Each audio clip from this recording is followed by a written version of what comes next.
Hey guys, this is Tablespace here from Troubleshoot. Today we will understand about what is the purpose of alert log file in case of Oracle database. So here with practical we will see why it is required, where it is stored and how it's a file naming convention. Let's see one by one. So let me take with the first value. I'll just take this is one of the sentence which I given. Here I checked what is my Oracle SID, is other word my instance name. We call it as Oracle system identifier name. So name of the SID or the instance name is UAT, user acceptance test. Purpose I just given as an UAT. It can be any name. Followed by I will just take one of the another sentence called select value from $diag_info. So here it clearly mentioned that it will show you the diagnostic related folders. In that one of the folder called this one. So this is the location of your alert log file. So as I mentioned earlier, alert log file is nothing but it will store your diagnostic information. Is in that maybe you have to tell number one the error details, number two the checkpoint information, number three your log switches details. Whenever you switch from one redo log file to next redo log file, you will see those information in your alert log file. And now you have to understand about it's a naming convention. Let's take example here. This is my name of the alert log file with the starting with the keyword here. Supposed to tell alert underscore, this is a underscore option, and uat.log. So here the location which I copied from this place, that's what you can just say here, it is copied from this place, followed by the instance name which I picked up in the above sentence. You can now see here it is given in this case this one. Here you go. This is my UAT is my instance name. Hence it is called alert_uat.log. So that's what I will be just referring in case if someone asked what is my alert log file location and it's a naming convention, you have to tell this is the location and it is in the format of the initial value. Let's take here the up to this point you have to tell this is we call Oracle base. Okay, so this is my diagnostic folder purpose, it's a diag. Since it's a instance type is RDBMS, hence it is called RDBMS folder name. It's my the you can say the DB nickname and followed by this is my instance name, and followed by here we have two types of a folder, where one is a trace folder where you will see the alert log file will be stored in the text format. There is one more folder called alert, and that alert will be stored again the alert log file, but there it is in the XML format. So normally we prefer to go with the alert log file reading in the text format. So that's what we can see here is one of the name of the alert log file. Let's see example how we can see the information in that file. Here you go. This is the file which I'll be now referring. Open the file and see there are number of lines in it. So what I'll be now referring here, I opened the file with the VI editor. Now you can see that there is after opening the file it has so many lines in it. So number of lines you can expect that 4409 in this particular example. So currently now these are number of lines available. What I'll do, I'll just go to Shift G is the other word in the terminal or in my keyboard, which I given a Shift G is a shortcut where it will take my alert log file from the top positions to bottom of the file. So this way we can jump from the top to bottom section. Then you can search with in reverse order or a hyphen.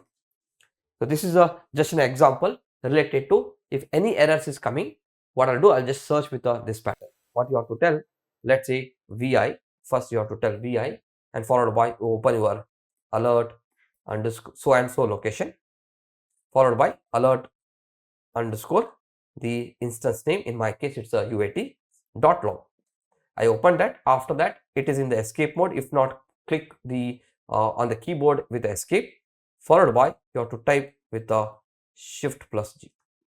So what it does, it will go to end of the file.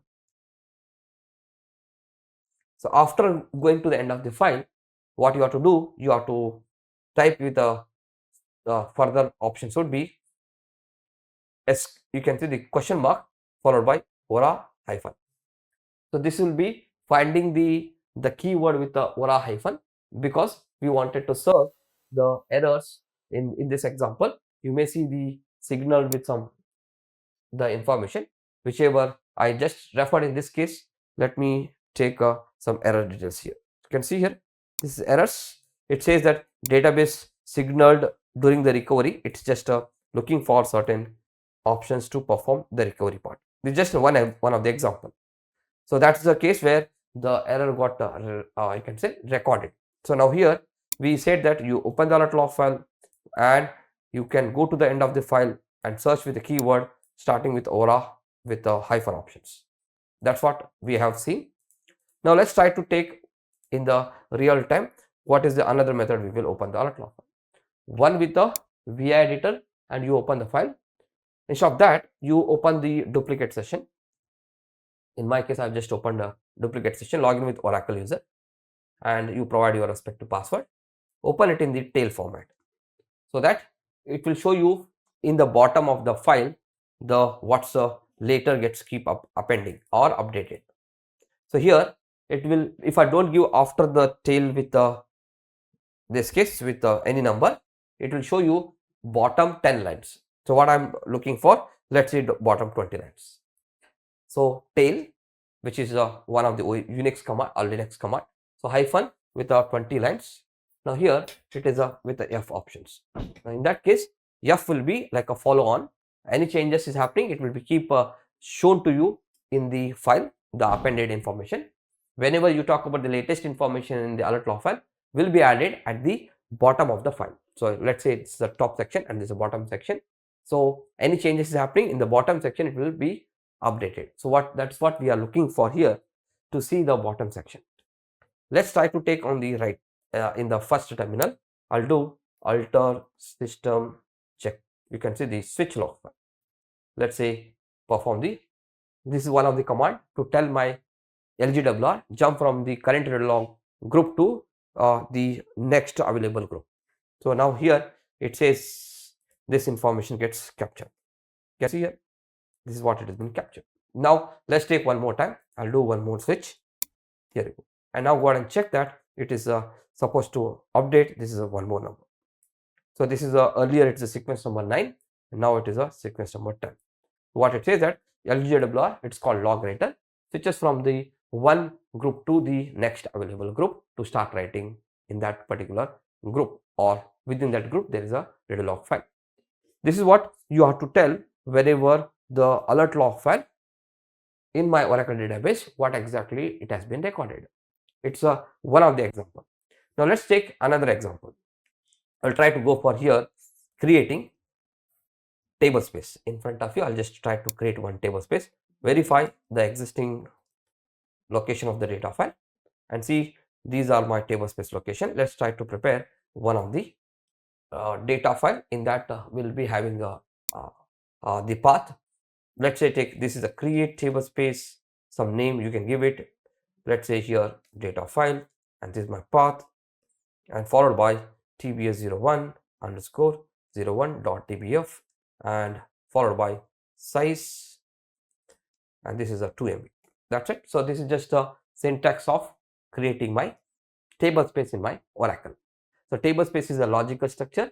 It is consists of your physical file called data file. It can be one or more data file. Now in this example, I created one of the tablespace to store my data in that particular data file. And what is my size I given here? It's hardly 2 MB. In case if you create a tablespace, now here you can see, is it prepared the tablespace? Absolutely yes. So that information is also maintained in my one of the scenario where what exactly my alert log file will be stored. So when I said after your log switch, you will record it in the alert log file. You prepare the tablespace, that is also recorded. Now let's go ahead and check. If I try to create one table, create table test 1 2 3 4 and followed by tablespace, the tablespace name, the one which we created above. So this is my table name and this is my tablespace name. So what I said here, you have a table name is this, and we are trying to create this table in this particular tablespace. Now what is the tablespace name here? This is my tablespace name, and this actually physically it goes to this particular data file. You have to tell the table is logically stored in the tablespace, but physically goes to in my data file. That's what you have to tell. Let's now continue with next option. So now what I'll do, I'll just try to say here, picking up from the existing one of the tables. So table is what it's exactly now doing. We need to tell it is called CTAS options, what we call CTAS. What does CTAS stand for? We tell it's a create table as select. So this is a short form what we're supposed to tell CTAS option. So what we said here, we said in this case, we are prepared our one of the table from the another table. So this is we call create table as select. So this is short form is called CTAS. So now let's create a table. What happens if I try to go ahead and store few more data in it? Insert into this table name and select star from same table name. So that means I'm copying its own data. What you get an error? Unable to extend the table. That means table cannot grow further in my data file. Why is it getting this error? Because while creation of the table space, you have given the data file path plus this, along with the path you given hardly 2 MB, and due to you are given only 2 MB, the table which wanted to have a further space unable to get that space because of you given a restricted only to 2 MB size. And that's what I can see here in my alert log file. This is the one of the error. So what I said, what is the error? You have to say here Oracle error number Ora-1653. So that's the name of the error, and it is giving that table is unable to extend. So like this, you have to tell what is my alert log file will be stored. It will store the log switch details, the table space creation details, and if any errors comes, the error details. What is that file location? This is what the file location you have to tell. Here you go. In the case of alert log file, you have to tell this is my location. How do you find out this location? You have to figure out this location with select value from video diagrams info. There you can verify this. So there you will see the alert log file in the text format. Here trace stand for in the text format. So let's now try to go ahead and check. Do we have the XML file format? Yes, this is the one of the XML file format, alert log file. Now in this file also I can just try vi and log.xml. So you can see now here, go to at the bottom, shift G, and you will see this was my last error which has been faced in our today's demonstration. Plus you can also see here table space gets created or creation gets completed and so particular timing. So here you will see exactly the timestamp and so on and so forth. And also it will give you from which machine you have connected and all those stuff details when you perform this particular operation. That's it. And thank you for watching this video. Take care and bye bye.